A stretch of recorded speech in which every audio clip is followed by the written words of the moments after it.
All right, so in that last video, we talked about the PAS framework, powerful framework. In this video, we're going to be talking about the HSO framework. And this is a really powerful framework because it is all about shifting belief and inspiring desire and curiosity using the power of story, right? Three main elements, just like all the other short form copy frameworks I'm teaching you. One is hook, two is the story, three is the offer. HSO, simple. The hook is the part where you catch their attention and get them invested into reading the story and discovering an answer to this newfound curiosity that you've instilled in them, right?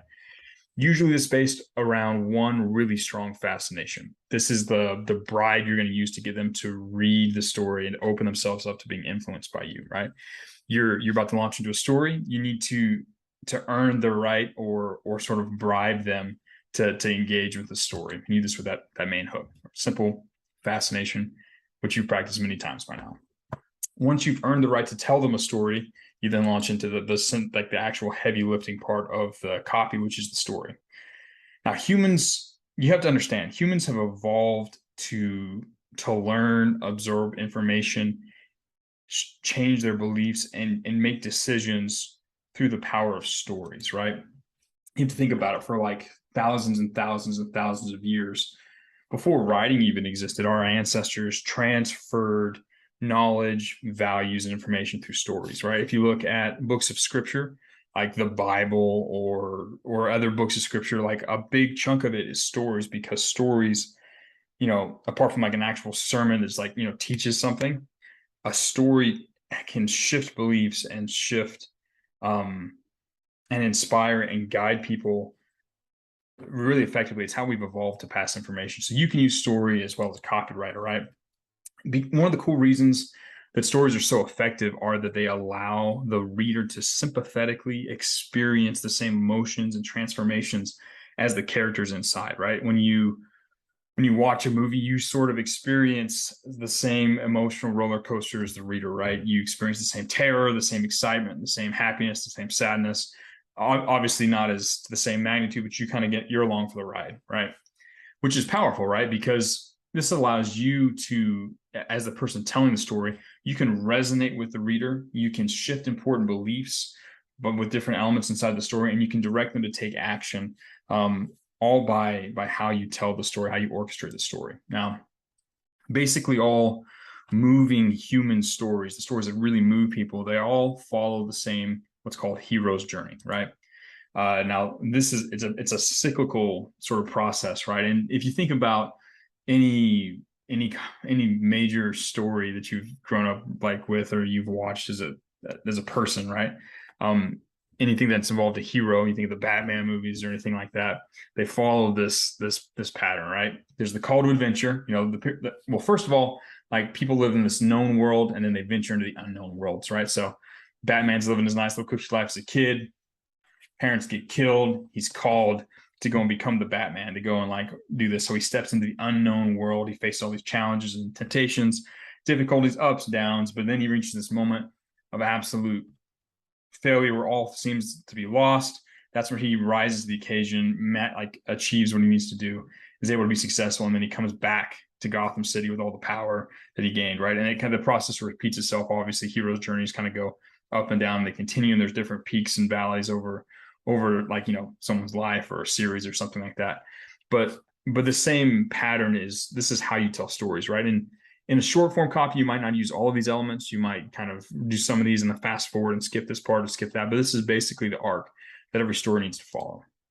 And here's some important tips to keep in mind as you're writing short form stories in your short form copy. You usually, when you're starting to tell the story, you want to start the story at the height of drama, right?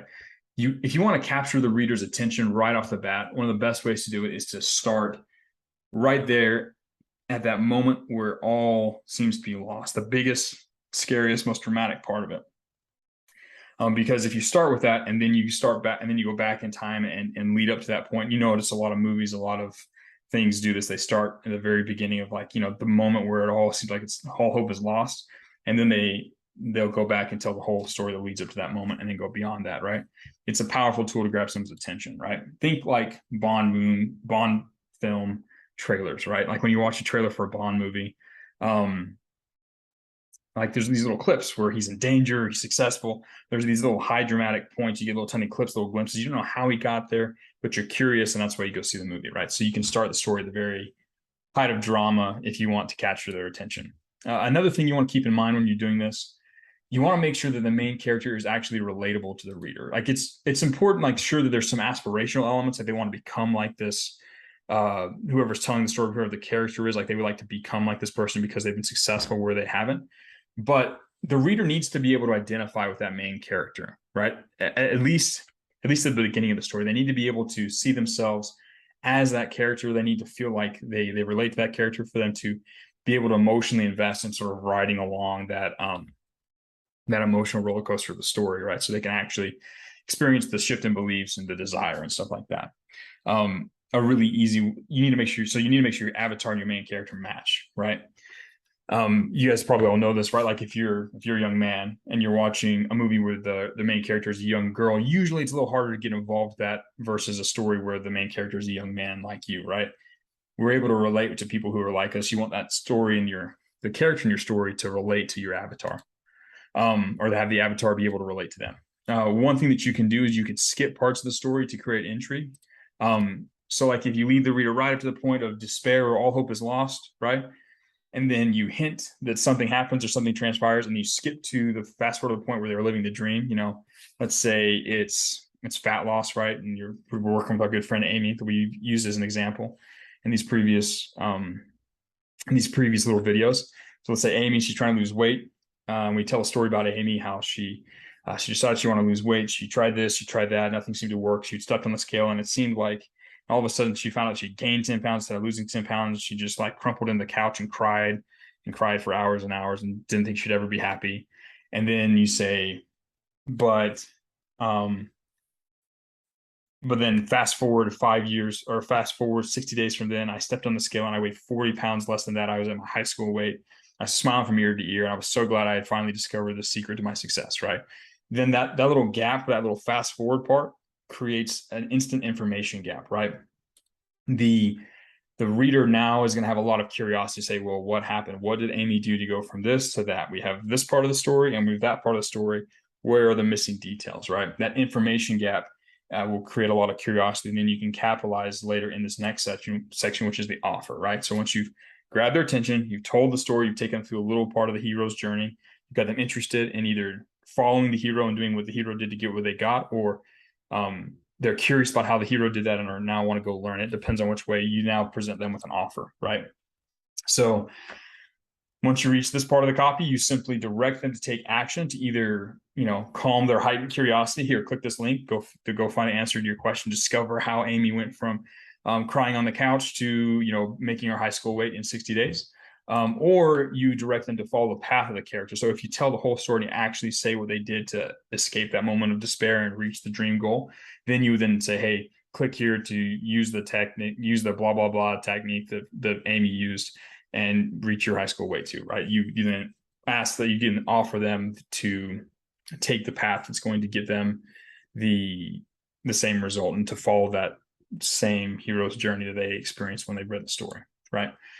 In the offer, you can keep the CTA similar to the other CTAs as just like in the other short form copy. Again, you want it to be quick and easy. If someone scrolls down the bottom, you want to have basically enough there in the CTA for them to just take action, if that's all they read. And so let me show you an example of some HSO copy.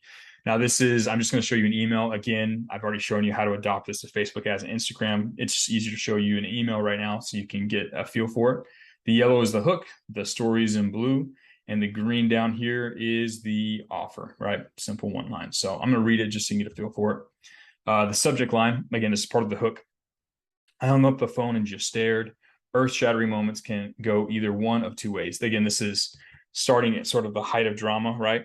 That's the kind of opening here to kind of get you interested in reading this. And here's the story, right? So I finally started making real money for the first time in my life. Years of struggle and toil finally paying off in the form of thousands of dollars being wired in my account each month for commission on huge deals I had helped a hotshot marketing agency land. But then came that fateful phone call a month into the bear bug scare that left me rocked. It had all dried up, gone. Because of the supply chain disruptions, my clients were all going bankrupt, and the thousands he owed me simply wasn't coming. In a moment like this, I had two options. I could either give up, go find a job, and say goodbye to my dreams, or I could muster the strength to rise to the occasion and find a way to win. Post-traumatic stress or post-traumatic growth. The choice was mine.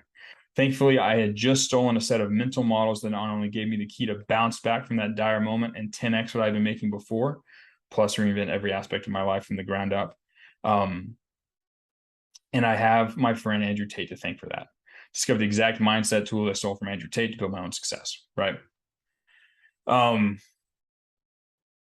So this is an example of the story, right? And you again, the hook, you tell a story, you lead up to a moment, you kind of tease the end, and then you tease that sort of gap, that information gap of what took me from this dire moment to 10xing my stuff. It's this mindset stuff. Here's the offer. Go take a look at it. This is, again, a rough example of HSO. This was an email I sent out a long time ago to some of the students in my my student email list. So that's an example of HSO copy. There's a lot of good ways to use it. HSO is a fantastic way to get the reader to experience part of it and to increase their belief in certain things. It's a powerful tool. You'll get pretty good at using the power of story, not only in this short form copy, but in other forms of copy as well. So get practicing with it, get familiar with it, because it's going to be really helpful for you moving forward.